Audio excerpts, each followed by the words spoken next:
कपड़े धोने वाली बहू। शादी के पहले से ही विभा को कपड़े धोने का बड़ा शौक था। कभी नल के नीचे तो कभी तालाब के पास। अरे मेरी नीली वाली लुंगी नहीं दिख रही है। विभा की अम्मा, कहाँ रखी है लुंगी? अरे वो तो विभा ने परसों ही धोकर रखी थी आपकी अलमारी में, देखो वहीं होगी। वो ना मैंने आज धो दी, मुझे लगा कि गंदी हो गई होगी। अरे कैसे गंदी हो गई थी? उसे तो मैंने पहना भी नहीं। हे भगवान, इस लड़की के कपड़े धोने की आदत से परेशान हो गया हूँ मैं। जितना तो घर में राशन नहीं आता, उससे कहीं ज्यादा डिटर्जेंट पाउडर का खर्चा है। इसकी शादी करवा दो, शादी जाए अपने घर में ही करे काम, फिर चाहे घर के कपड़े धोने हो या पूरे गांव के। हाँ ठीक बोल रही हूँ, देखता हूँ मैं कोई लड़का। वो दिन भी आ जाता है जब विभा को देखने लड़के वाले आ जाते हैं। लड़की मुझे अच्छी लगी। होने वाली सास कहती है, बेटी अगर कुछ पूछना है तो पूछ लो। वैसे तो हमारी लड़की बहुत ही शर्मीली है, जो बोल दो वो मान लेती है, इसे क्या पूछना होगा। अरे कैसी बात कर रही हो माँ, मुझे इन लोगों के घर रहना है, सवाल तो कई है। हाँ हाँ बेटा, पूछ लो ना, क्या पूछना है। आप लोगों के घर कपड़े कौन धोता है? सास का मुंह बन जाता है। देखो, अगर तुम ये कहना चाहती हो कि तुम्हें कपड़े धोने नहीं आते तो सुन लो, कपड़े मैं ही धोती हूँ, लेकिन तुम्हारे आ जाने के बाद मैं रुमाल तक नहीं धोऊंगी। अरे चुप रहना भाग्यवान, बहू बेचारी घर आई नहीं, उसे डराना शुरू कर दिया। वो क्या है ना बिटिया, अभी तक तो ये कल्लू की माँ ही धोती थी, लेकिन अब तुम्हारे पापा तो दहेज में वॉशिंग मशीन देंगे ही। तभी विभा की माँ बोल पड़ती है, सवाल भी पूछा तो क्या। वैसे भाई साहब, मशीन की तो फिर भी कपड़े धोने की कैपेसिटी होती है। मतलब जो बिटिया दे रहे हैं ना विभा, इसे कपड़े धोने का बहुत शौक है। ये आप लोगों के क्या, आस पड़ोस गांव मोहल्ले सबके कपड़े धो दे और उफ तक ना करे।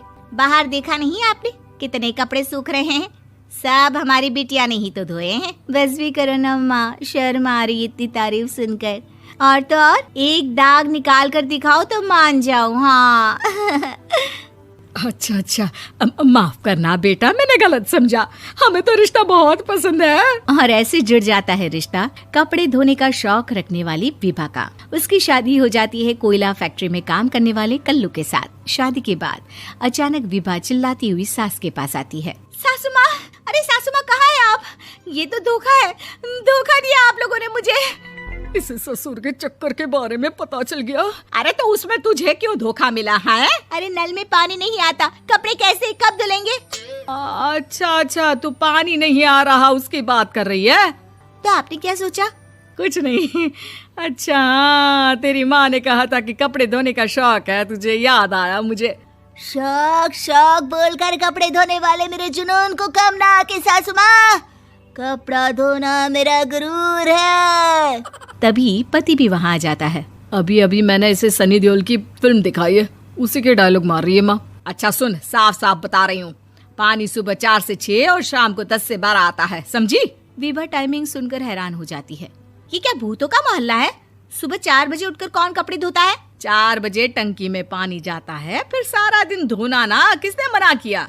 अरे कैसी बात कर रही हैं? 200 लीटर की टंकी में कितने कपड़े धो लूंगी मैं? सुबह ही उठ जाऊंगी मैं। अब क्या था, विभा सुबह 4 से लेकर रात के 12 बजे तक कपड़े ही धोती रहती। एक रोज सास पड़ोस से निकलकर कहीं जा रही होती है कि साथ वाली कहती है, हाँ कल्लू की माँ, जरा ये बताओ कि 2 साड़ी है, 2 ब्लाउज और एक पेटीकोट और एक नाड़े वाला लंबा कच्छा।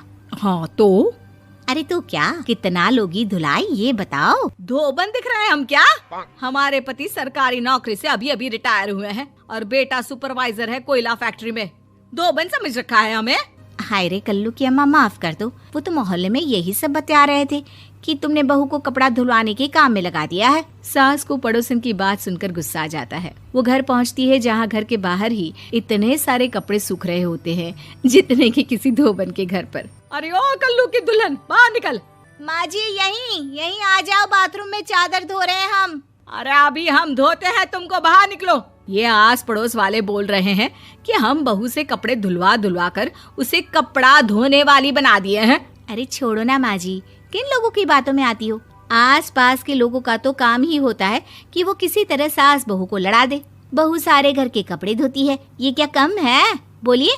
सास को भी लग जाता है कि वो बहू का ये सनकीपन नहीं छुड़वा सकती, इससे अच्छा है कि खुद ही चुप हो जाए। एक रोज सास और बहू मंदिर जाते हैं, जहाँ सास की साड़ी वहाँ खड़ी भीख मांगने वाली से मिलती है। माँ जी क्या बात है, आपकी साड़ी उस भिखारन से कितनी मिल रही है ना? हाँ हाँ, देखो तो दोनों की साड़ी मिल रही है। क्या बात है कल्लू की अम्मा, तुम खुद को तो अफसर की बीवी बताती हो और ऐसी सिंपल सी प्लेन साड़ी पहनकर घूमती हो। सिंपल और प्लेन नहीं है ये साड़ी। तो क्या सोने के धागे से फूल बने हैं? कुछ भी सासू माँ, कुछ भी। हाँ, बने थे इस साड़ी में सोने के धागे से फूल। मेरे पति लेकर आए थे मद्रास से स्पेशली मेरे लिए 10,000 की। ताहे भाई साहब इस भिखारन के लिए भी सेम टू सेम साड़ी लेकर आए होंगे 10,000 की। सास उस वक्त तो कुछ नहीं कहती, लेकिन बहू के साथ घर आती है और अलमारी से एल्बम निकाल कर लाती है। ये साड़ी देख रही है, ये वही साड़ी है जिसे मैंने अभी पहना था। इस साड़ी में ये जो चमकदार फूल दिख रहे हैं ना, ये सोने के धागों से काढ़े गए हैं। लेकिन तू लोकल वॉशिंग मशीन ब्रश से घिस घिस कर सारे फूलों को निकाल कर साड़ी प्लेन कर दी। मुझे माफ कर दीजिए सासू माँ। और तो और, जब मैंने तुझे तेरी गलती के लिए कुछ नहीं कहा, लेकिन तूने तो सबके सामने मेरा मजाक ही बना दिया। क्यों? बहू को समझ में आ जाता है कि अब से उसका कपड़े धोना बंद।